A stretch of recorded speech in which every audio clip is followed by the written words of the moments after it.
فإذا عفلتم من عرفات فاذكروا الله عند المشعر الحرام واذكروه كما هداكم وإن كنتم من قبله لمن الضالين صدق الله العظيم.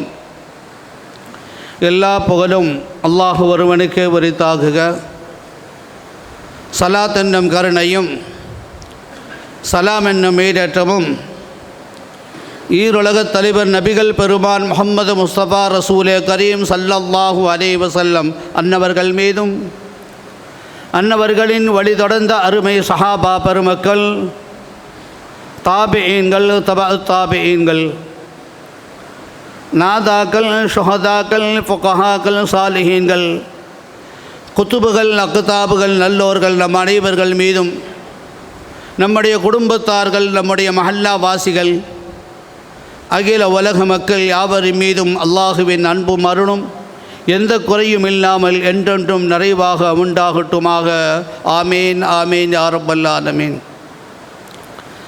கண்ணியம் பொருந்திய அல்லாஹுவின் நல்லடியார்களே, அல்லாஹுவினுடைய மகத்தான மாபெரும் அருளால் மாதங்களில் கடைசியாக இருக்கிற துல்ஹஜ்ஜுடைய மாதத்தை அடைந்து ஒரு புனிதம் நிறைந்த அரஃபாவுடைய நாளை எதிர்பார்த்தவர்களாக வீற்றிருக்கிறோம். அல்லாஹ் நம் அனைவர்களுக்கும் கொடுத்த இது ஒரு மிகப்பெரிய பாக்கியம் என்று சொல்ல வேண்டும். மாதங்களின் கடைசியும் மாதங்களின் தொடக்கம் முஹர்ரம் என்றும் சொல்லுவார்கள். மாதங்களின் கடைசி துல்ஹஜ் தியாகத்தின் அடிப்படையில் உருவான மாதம் என்பார்கள். மாதங்களில் தொடக்கமாக இருக்கிற முஹர்ரம் மாதமும் கர்பலா நடந்த நிகழ்வுகள் வரலாறுகளை அடிப்படையாக கொண்டு இந்த 2 மாதங்களும் நமக்கு தருகிற பாடம்.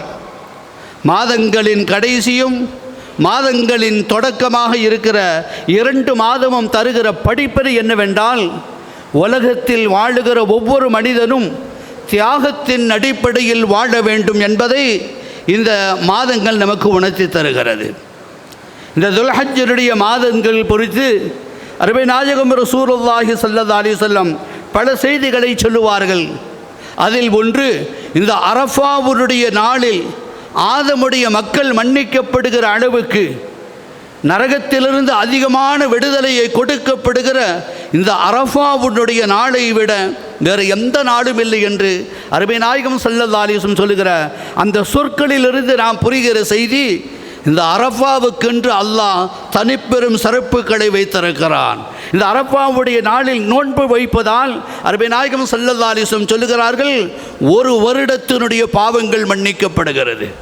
கடந்த ஆண்டிலிருந்து இந்த ஆண்டு வரை, அதே போன்று இந்த ஆண்டிலிருந்து வரும் ஓராண்டு வரை 2 வருடத்தினுடைய பாவங்கள் முன்பின் எல்லா பாவங்களும் மன்னிக்கப்படுகிறது என்று அருமை நாயகம் ஸல்லல்லாஹு அலைஹி வஸல்லம் சொல்கிற அந்த செய்தி நமக்கு எதை காட்டுகிறது?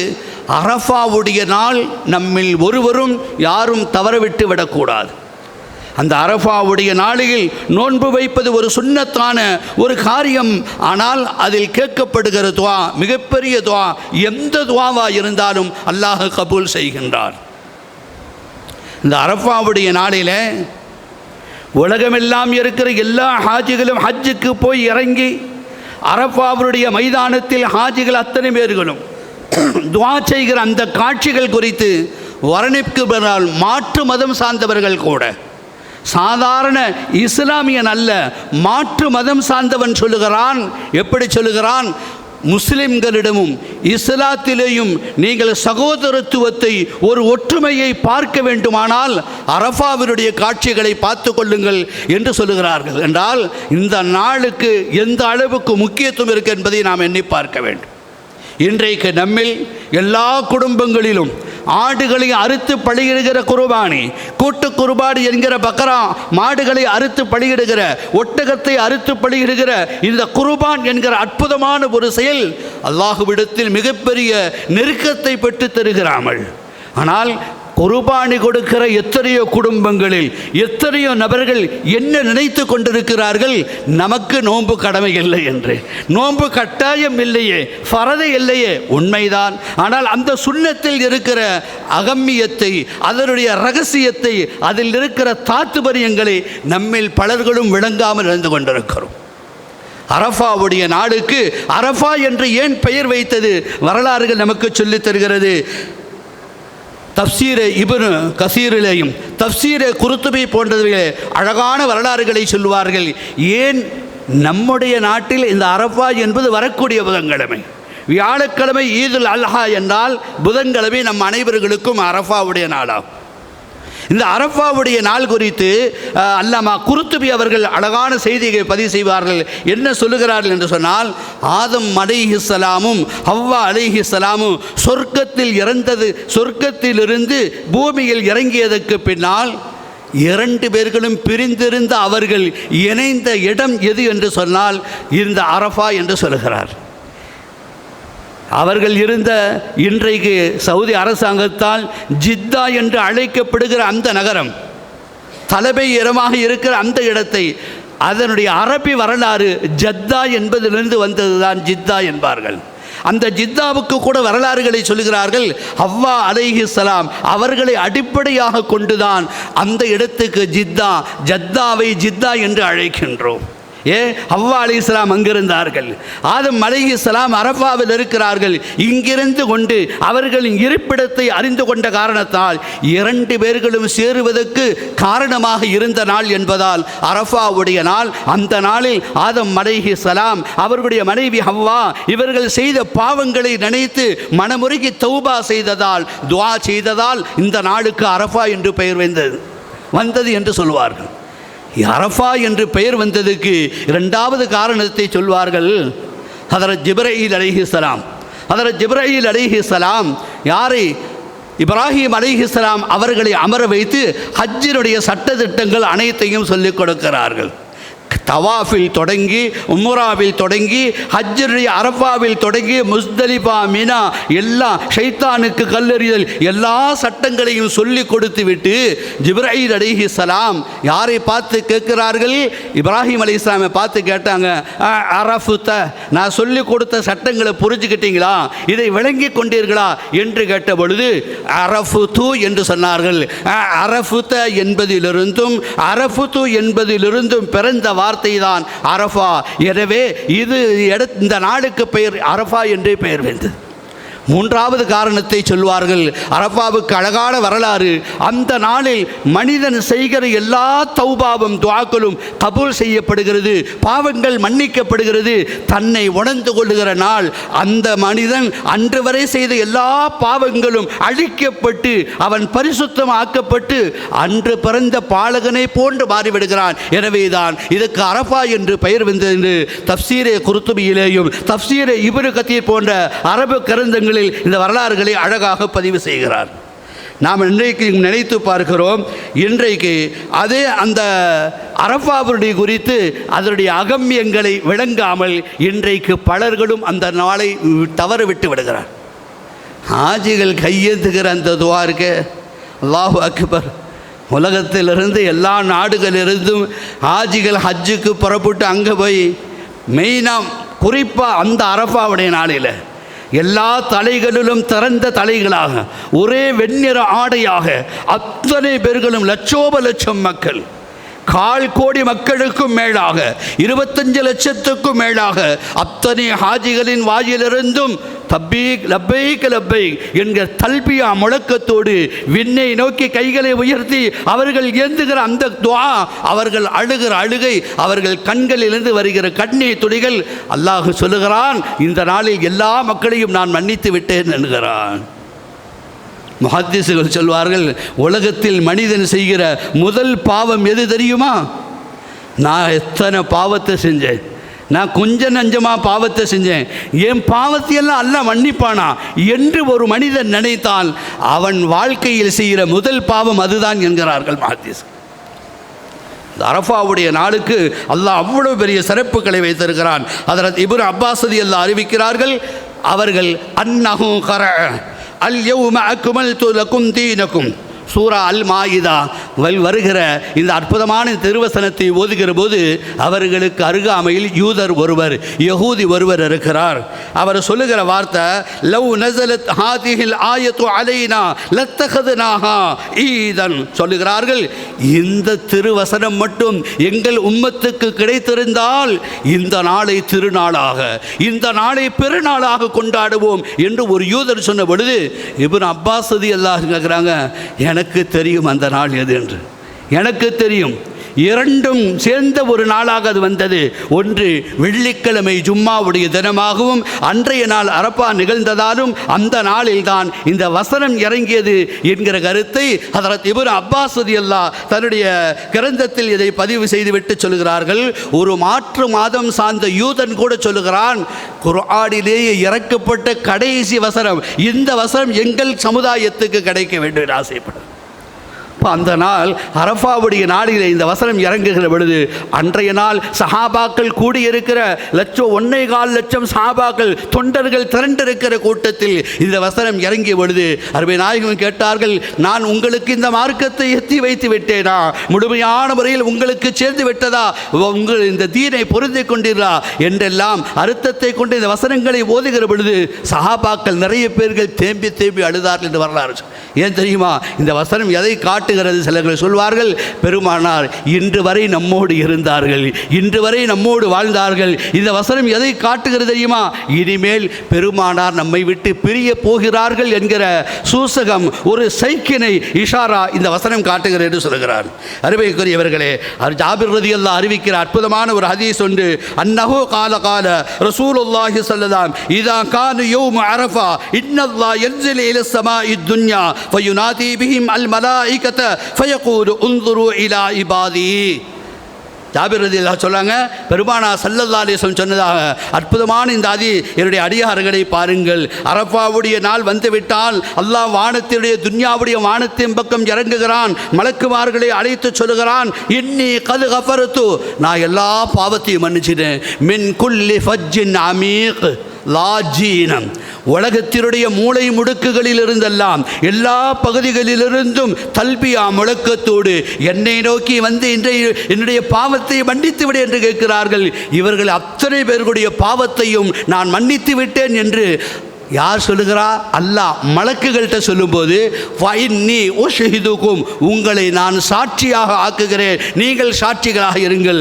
மலக்குமார்கள் சில பேர் கேட்பாங்க, யா அல்லாஹ், இவங்க எத்தனை பேர்த்த பாவத்தை மன்னிச்சாலும் இன்ன ஊரில் இன்ன மனுஷன் இந்த பாவத்தை திரும்ப திரும்ப செஞ்சுட்டு இருந்தானே, இந்த ஊரில் இன்னாருடைய மகள் இந்த பெண்மணி திரும்ப திரும்ப பாவத்தை செஞ்சுட்டு இருந்தாலே, அவங்களையும் மன்னிச்சிட்டியா என்ற பொழுது, இந்த அரஃபா நாளின் பொருட்டால், இந்த நாளினுடைய சிறப்பின் பொருட்டால் அவர்களையும் மன்னித்து விட்டேன் என்று சொன்னதாக அதில் ஜாபிர் ரலியல்லாஹு அறிவிக்கிற அற்புதமான இந்த ஹதீஸ் ஷரஹு சுன்னா என்கிற அரபி நூலில் குறிப்பிடப்பட்டிருக்கிறது.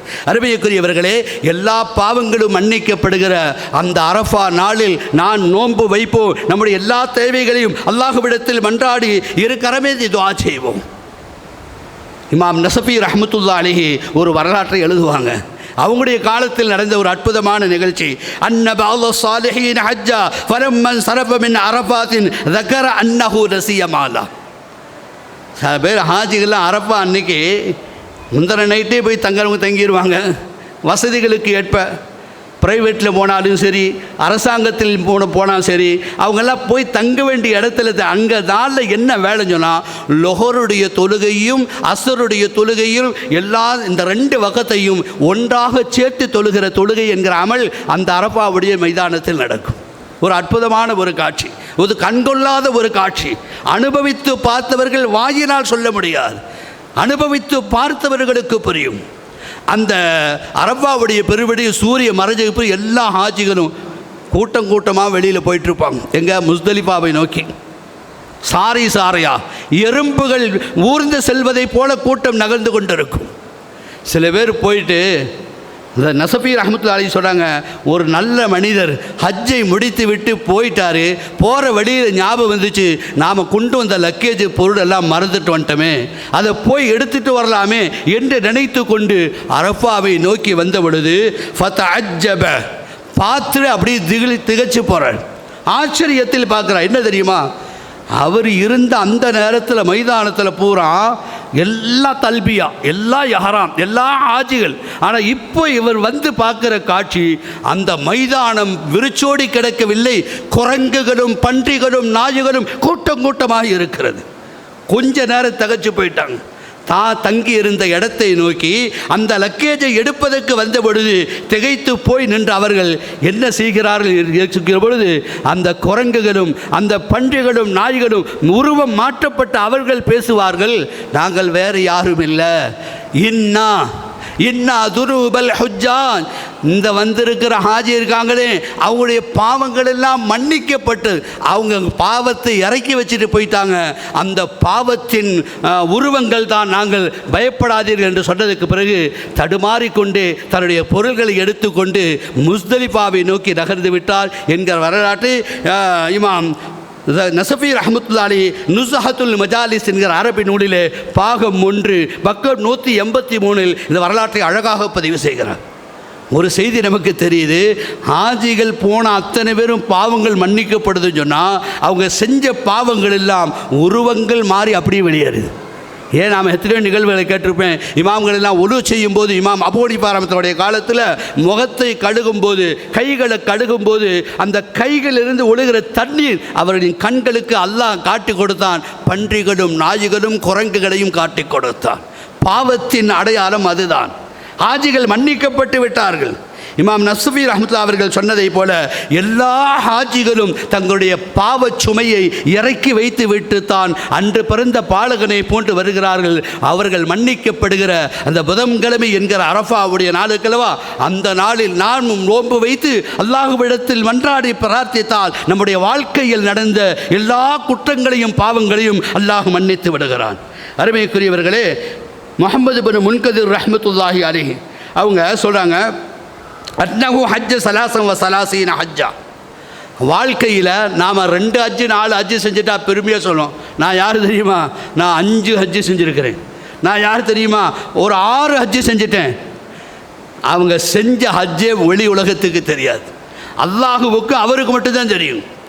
அந்த முஹம்மது பின் முன்கதிர் 33 ஹஜ்ஜுகளை செய்து விட்டார். ஃபலம்மா கான ஃபீ ஆகிரி ஹஜ்ஜத்தின் ஹஜ்ஜஹா கால வஹுவ வாகிஃபும் பி அரஃபா.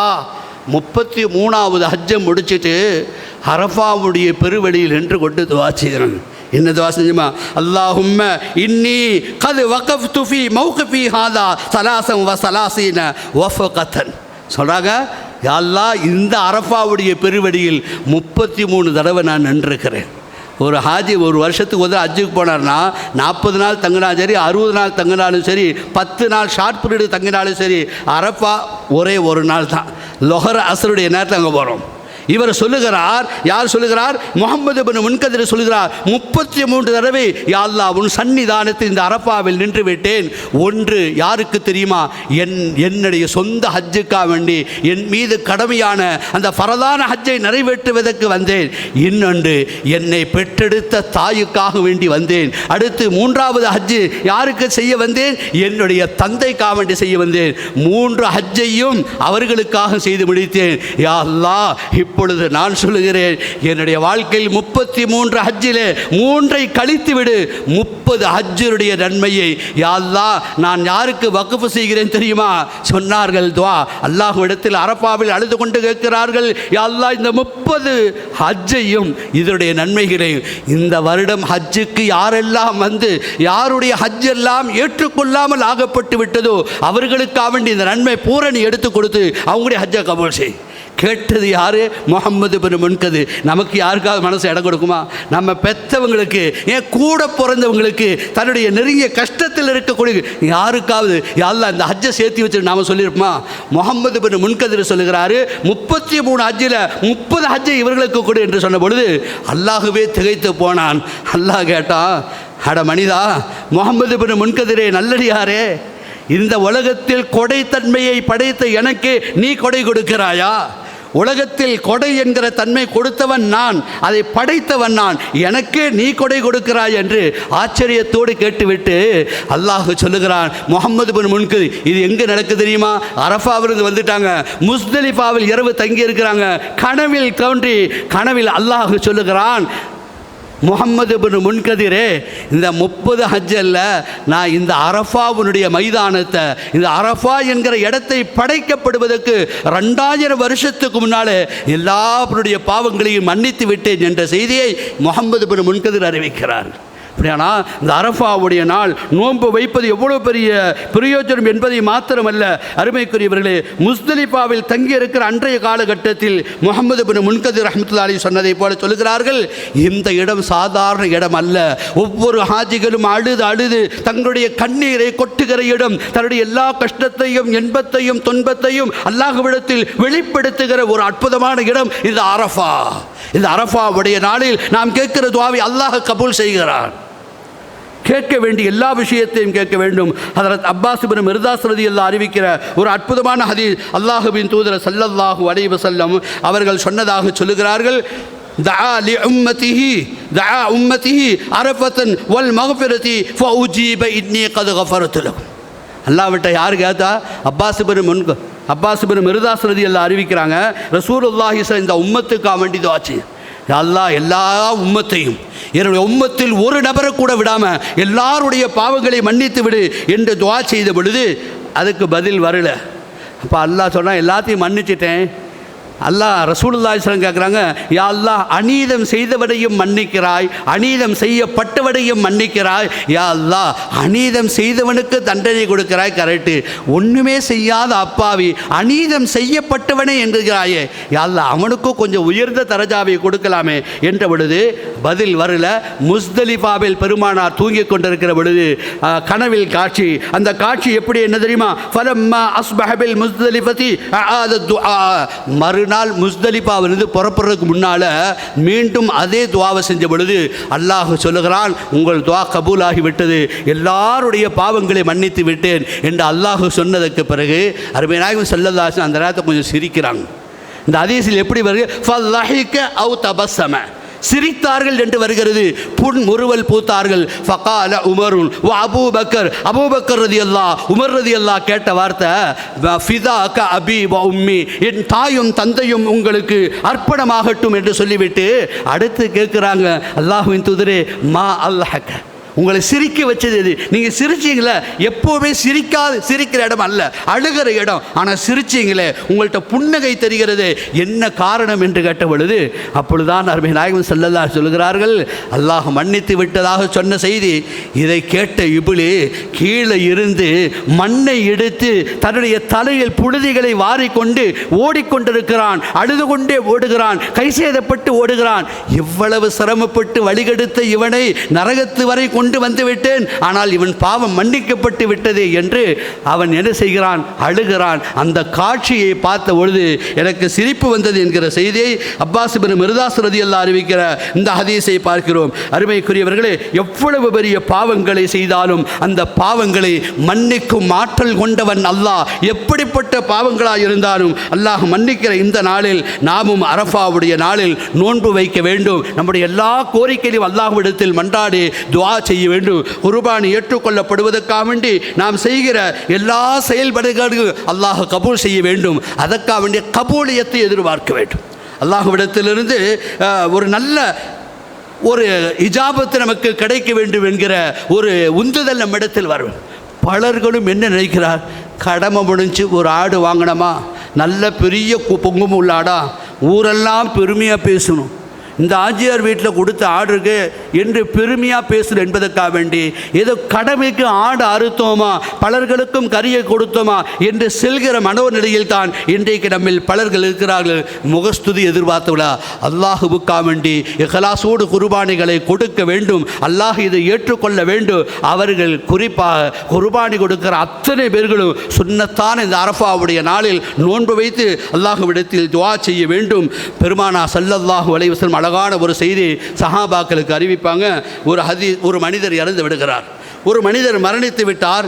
மரணித்ததற்கு பிறகு அல்லாஹ் மூசா அலைஹிஸ்ஸலாமுக்கு வஹி அறிவித்தான். ஃபஅவ்ஹல்லாஹு இலா மூசா அஸ்ஸ வஜல்ல, அல்லாஹ் தஆலா என்ன செய்கிறான்? மூசா அலைஹிஸ்ஸலாம் அறிவித்தான், இன்ன ஊரில் இன்ன இடத்துல ஒரு மனிதர் இறந்து சடலமாக கிடக்கிறாரு, போய் அவரை குளிப்பாட்டி அவரை அடக்கம் செய்யுங்க. மூசா அலைஹிஸ்ஸலாம் நேரம் அந்த ஊருக்கு போனாங்க. ஹஜ்ரத் மூசா அலைஹிஸ்ஸலாம் பார்த்தாங்க, அந்த மனிதரின் ஊரை கண்டுபிடித்து அந்த இடத்துக்கு போய் பார்த்தா அந்த சடலம் வீட்டில் இல்லை, ஊர் மக்களால் ஒரு குப்பை தொட்டியில் எரியப்பட்டிருக்கிறது. ஊர் மக்களால் ஒரு குப்பை தொட்டியில் எரியப்பட்டிருக்கிறது. சடலம் நாற்றம் எடுக்கிறது. எல்லா மனிதர்களும் அந்த பகுதிக்கு வருகிற பொழுது மூக்கில் கை வைத்து கொண்டு தான் செல்கிறார்கள். அந்த இடத்தை கடக்கிற போது தான் முகம் சொலித்து கொண்டு. இப்போ மூசா யா அல்லாஹ், என்ன கொடுமை இது! நீ மிகப்பெரிய வழின்னு சொன்ன, அவுளியா என்று சொன்ன, உன்னுடைய நேசர் என்று சொன்ன, ஆனால் இந்த ஊரில் இருக்கிற ஒரு மனிதர் கூட இவரை நேசிக்கலையே. எல்லாம் தூக்கி எறிஞ்சிட்டு போயிட்டாங்களே, யாருமே தொட வர மாட்டேங்கிறாங்களே. அல்லாஹ் சொன்னா, மூசாவே, அந்த அடியானுக்கும் எனக்கும் மத்தியில் உண்டான உறவு எனக்கு தான் தெரியும், வேறு யாருக்கும் தெரியாது. மரணிப்பதற்கு முன்னால் என்னிடத்தில் அழுது துவா செஞ்சார். என்ன துவா செஞ்சார் தெரியுமா? எந்த மனிதன் அப்படிப்பட்ட வார்த்தையை கொண்டு துவா செய்தாலும் நான் மன்னிப்பேன் என்று அல்லாஹ் சொல்லுகிறான். என்ன வார்த்தை தெரியுமா? யா அல்லாஹ், நான் செஞ்ச பாவம் கொஞ்சம் இல்லை, நிறைய பாவம், மழையளவு பாவம். என்ன மாதிரி பாவம் செஞ்ச பாவி உலகத்தில் கிடையாது. யா அல்லாஹ், என்னை நீ மன்னித்து விட்டால் நபிமார்களும் ஆஷிகீன்களும் இறை காதலர்களும் வழிமார்களும் சந்தோஷப்படுவார்கள். அதே நேரத்தில் என்னை நீ மன்னிக்காமல் விட்டு விட்டால் யார் சந்தோஷம் அடைவது தெரியுமா? இப்லீசு சந்தோஷம் அடைவான். இப்லீசு சந்தோஷம் அடைவான். யா அல்லாஹ், உன்னுடைய நேசர்களான நபிமார்கள், வலிமார்கள், ஆஷிகீன்கள் அவர்கள் சந்தோஷம் உனக்கு முக்கியமா? உனக்கு எதிரியாக இருக்கக்கூடிய இப்லீஸ் ஷைத்தான் அவருடைய மகிழ்ச்சி உனக்கு பெரிதா என்று கேட்ட பொழுது ஒரு நேரம் நானே கனத்து போனேன். நானே யோசித்தேன். அதற்கு பிறகுதான் இந்த மனிதனுடைய எல்லா பாவங்களையும் மன்னித்து விட்டேன் என்று நான் அறிவிப்பு செய்து விட்டேன். இவர் பாவங்கள் மன்னிக்கப்பட்டவர். இவர் கேட்டதை போல எந்த அடியான் என்னிடத்தில் பாவத்தை கேட்டாலும் அவரின் பாவங்களை நான் மன்னிப்பேன் என்று சொல்லுவது அல்லாஹு ஜல்ல ஜலாலு. அப்படியானால் வருகின்ற இந்த புதன்கிழமை அரஃபாவுடைய நாளில் நோன்பு வைப்போம், அல்லாஹுவிடத்தில் மன்றாடி துஆ செய்வோம். அருமை நாயகம் ஸல்லல்லாஹு அலைஹி வஸல்லம் அல்லாஹுவிடத்தில் கேட்ட பிரார்த்தனைகளில் துஆக்களில் முக்கியமான துஆ என்ன தெரியுமா?